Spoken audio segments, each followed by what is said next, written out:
anos de presidencialismo militar, o governo Sarney representava a retomada do poder civil, mas ao mesmo tempo a retomada em bases muito difíceis. Uma economia em frangalhos, uma cidadania que procurava efetivamente se manifestar, mas institucionalmente o país ainda muito frágil e economicamente muito problemático. Daí os planos econômicos que o presidente Sarney lança a mão, o primeiro dos quais, o Cruzado 1, com uma possibilidade de êxito, mas que foi extremamente efêmero. Brasileiros e brasileiras, as principais decisões são as seguintes: criação de uma nova moeda, o cruzado, extinção do cruzeiro, com paridade inicial de um cruzado por 1.000 cruzeiros, conversão automática em cruzados de notas, moedas e depósitos à vista no sistema bancário, extinção da correção monetária generalizada, escala móvel de salários, congelamento total de preços, tarifas e serviços. O final do governo Sarney apresenta uma situação que para muitos não era sequer suscitada, sequer cogitada, que foi a eleição de Fernando Collor. Fernando Collor, num certo sentido, representou algo um pouco similar ao ocorrido em 1960, quando Jânio Quadros foi eleito. Ou seja, uma pessoa absolutamente desvinculada com os tradicionais mecanismos de poder do país, uma pessoa absolutamente desvinculada da estrutura partidária tradicional do país. Imagine vocês que ele vai ser eleito por um partido criado para sustentar a sua candidatura, o PRN, não é? De quem ninguém hoje ouve falar mais.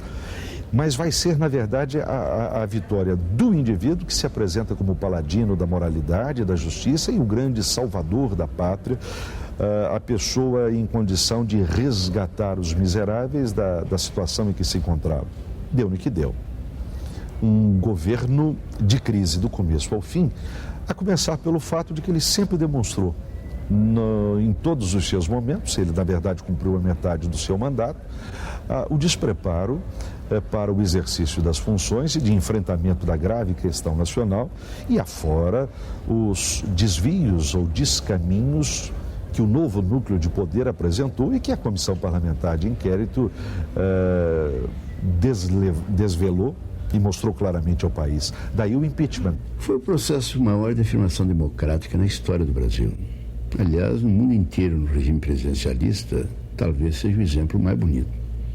Democraticamente, com respeito às instituições, dando amplo direito de defesa ao senhor Collor, se instituiu a Comissão Parlamentar de Inquérito, se fez uma ampla e profunda investigação, chegou a conclusões de que os fatos realmente eram graves, que o presidente da República não estava mais em condições de exercer a presidência da República, e o Senado Federal, numa reunião presidida pelo presidente do Supremo Tribunal Federal, se transformou em tribunal e por quase unanimidade se decidiu cassar o mandato do presidente. Compete privativamente ao Senado Federal processar e julgar o presidente e o vice-presidente da República nos crimes de responsabilidade.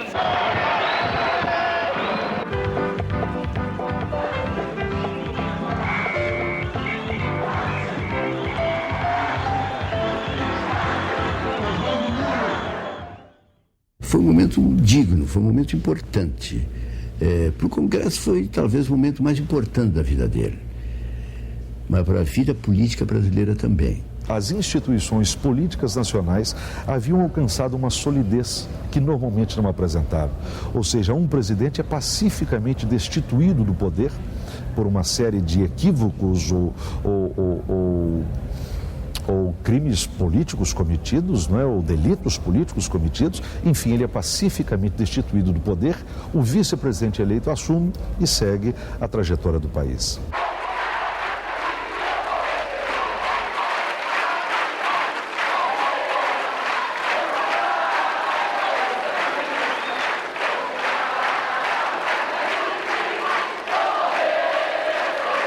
Prometo manter, defender e cumprir a Constituição, observar as leis, promover o bem geral do povo brasileiro, sustentar a união, a integridade e a independência do Brasil.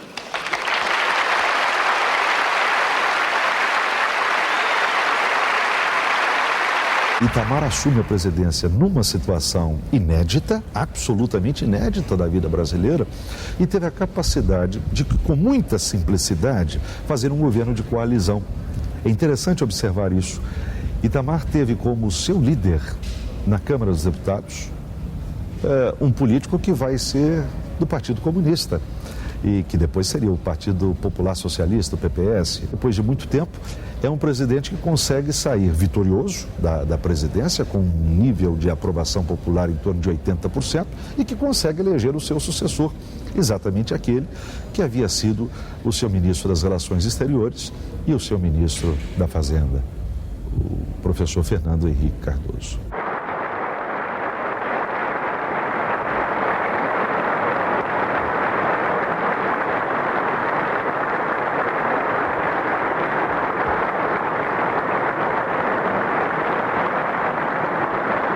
Prometo manter, defender e cumprir a Constituição, observar as leis, promover o bem geral do povo brasileiro, sustentar a união, a integridade e a independência do Brasil.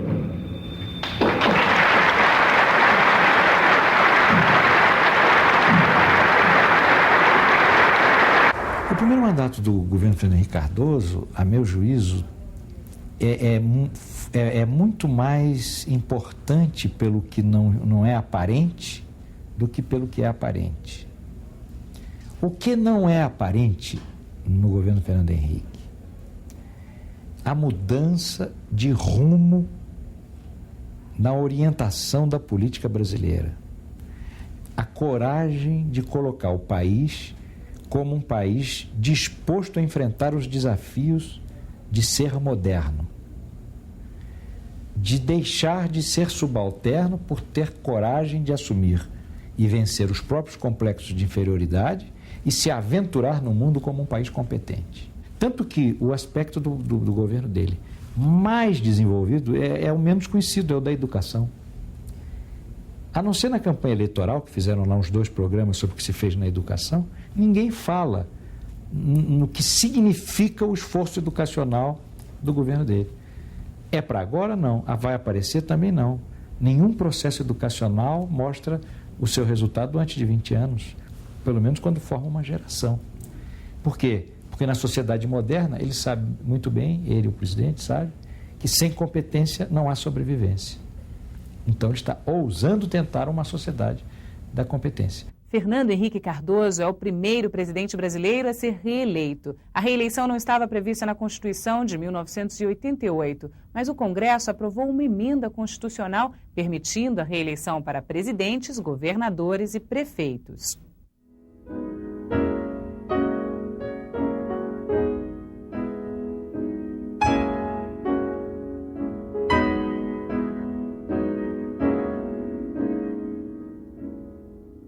Fernando Henrique Cardoso foi reeleito com o voto de mais de 35 milhões de brasileiros. A democracia, ela não é exatamente aquela ideia da ordem absoluta e de tudo no seu lugar. A democracia é, por definição, assimétrica, ela é, por definição, tensional, mas o processo está aberto. As regras do jogo são respeitadas por todos aqueles que a jogam.